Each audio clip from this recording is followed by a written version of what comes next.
Radhe Radhe. Hello बच्चों, welcome to Twin Minds Education, where expert teachers help you build strong concepts with complete clarity.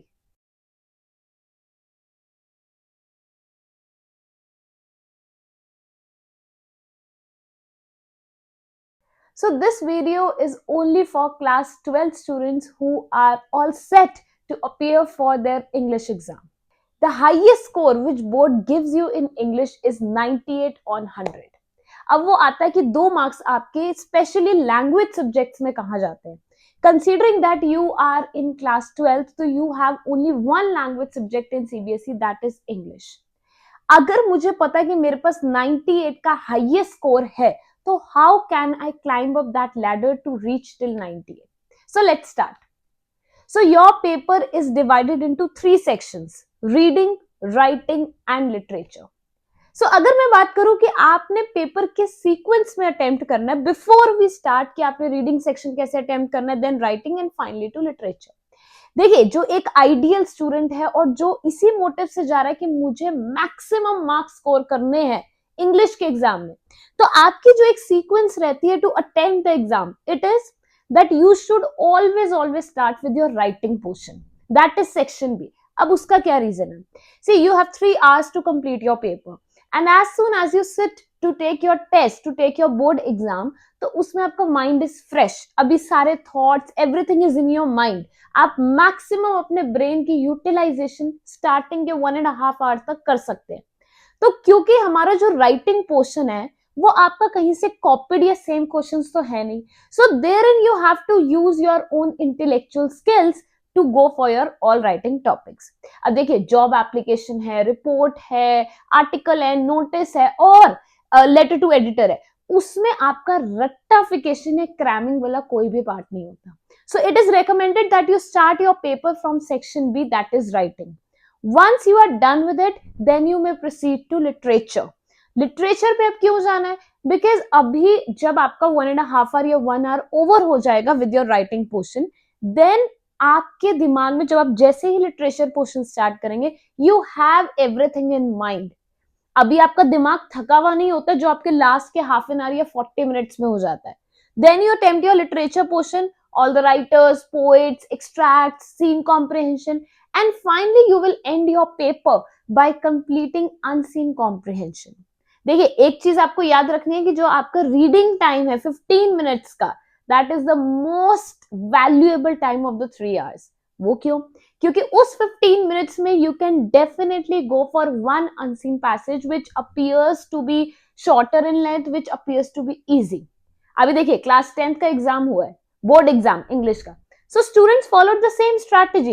Although they had one more section, that is of grammar, you people have this advantage that you have only 3 sections, right? तो आपने क्या करना है कि उन 15 minutes में you will solve your one unseen passage. So अब ये बात तो हो गई कि sequence of the paper की. अब हम बात करते हैं section wise. So let us begin with your very first section, that is section A, reading skills. तो जो आपकी हेल्प बुक्स एंड गाइड भी कहते हैं कि unseen passages are very tough and it's a tedious job to solve the entire passage. अब उसकी भी देखिए स्ट्रैटेजी है, कुछ टिप्स हैं, कुछ ट्रिक्स हैं. First and foremost, don't read each and every line of the passage. Alright, आपका मोटिव क्या होना चाहिए कि पहले मुझे सारे क्वेश्चंस रीड करने हैं. Once you read the questions, you have this in mind कि पैसेज आपसे क्या पूछ रहा है या फिर क्वेश्चंस में आपसे एक्चुअली में क्या पूछा जा रहा है, right? Once you have read the question, you have it in mind, then you go to the passage, right? फिर जब questions आपके दिमाग में है, it means so you'll get the answers then and there. Now if you start reading the passage line by line, word by word, automatically ना तो वो आपके 15 minutes तो पहले वो waste होंगे reading time वाले, rest आपके आने वाले कुछ 40-45 minutes में आपका सिर्फ एक ही passage solve होगा. और उससे बच्चे क्या ओपिनियन देते हैं जब वो एग्जाम के बाहर आते हैं? तो रिपोर्टर्स आपके इंटरव्यूज या व्यूज लेने के लिए खड़े हैं, पेपर बहुत लेंथी था. पेपर हर बार उसी लेंथ का होता है. और आपको ये बात रियलाइज हो जानी चाहिए कि उसी में से टॉपर्स भी आते हैं, उसी में से वो बच्चे भी होते हैं जो कहते हैं कि yes we completed the entire paper in 2.5 hours.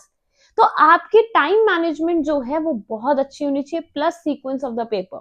ये दो चीजें एक ऐसे आपके इंस्ट्रूमेंटल पॉइंट्स रहने वाले हैं जहां पे you can crack and you can actually climb the ladder to 98 marks, right? First thing. Second thing is कि क्योंकि आपके रीडिंग पैसेज जब हो जाएगा आप 20-22 मार्क्स का, राइटिंग सेक्शन पे आते हैं.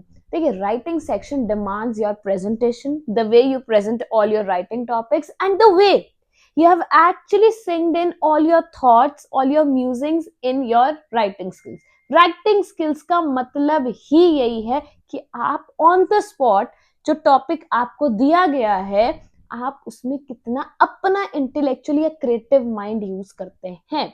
देखिए, आजकल का एक ट्रेंड है कि चैट जीपीटी, जेमिनाई से लाइंस कॉपी करके आप लोग वहां लिख देते हैं. आप इवन कई बच्चे तो लर्न भी करके जाते हैं.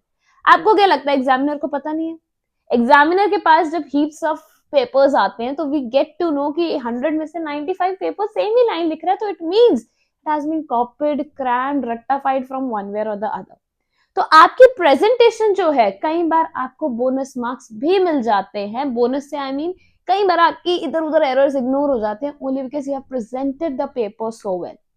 Then let's step to your literature part, which forms the most important, most imperative part of your paper. अब देखिए, लिटरेचर है, सारा साल आपने 2 बुक्स, फ्लेमिंगो एंड विस्टास से अपना जो भी आपने कंटेंट पढ़ा, पोइट्स पढ़े, राइटर्स पढ़े, you should be well aware of the themes, that is the thematic concerns, the highlight of the chapter, the incidents, अगर उसमें कोई मेजर इंसिडेंट हुआ है, कुछ डेट्स गिवन है, प्रोटैगनिस्ट एंटागनिस्ट की क्वालिटीज, ट्रेट्स, ये सब आपको पता होना चाहिए. एक बात याद रखिए, this is the last and final, the terminating point of your schooling. So even board demands कि जब बच्चा अपने नेक्स्ट स्टेप पे जा रहा है तो he should be well versed with all these things.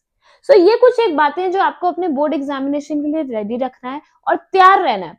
अब देखिए, वो टाइम चला गया कि आप line by line chapter read करें. सो इन शॉर्ट, लिटरेचर के लिए you should be ready with antagonist, protagonist, top characters, and then you should be ready with good time management and sequence of the paper. और इसका test and trial आपकी अपनी side से बहुत important है. 3 घंटे नहीं बल्कि 2.5 घंटे स्टॉप वॉच साथ लगा के अपना पेपर करिए, सैंपल पेपर सॉल्व करिए, नहीं तो सीबीएसई के पीवाईक्यू सॉल्व करिए जो इनकी अपनी side. So I hope that class 12 students must have understood what I am trying to tell you about your English exam, which is very important. ऐसा भी होता है कि कई बार आपके फिजिक्स, केमिस्ट्री या कोई भी आपके जो मेन सब्जेक्ट्स हैं उसमें कम मार्क्स, तो आपकी ओवरऑल जो परसेंटेज है that will be saved by one and only your language subject, English. Thank you. Until we meet in the next video, all the best. Good luck. Radhe Radhe.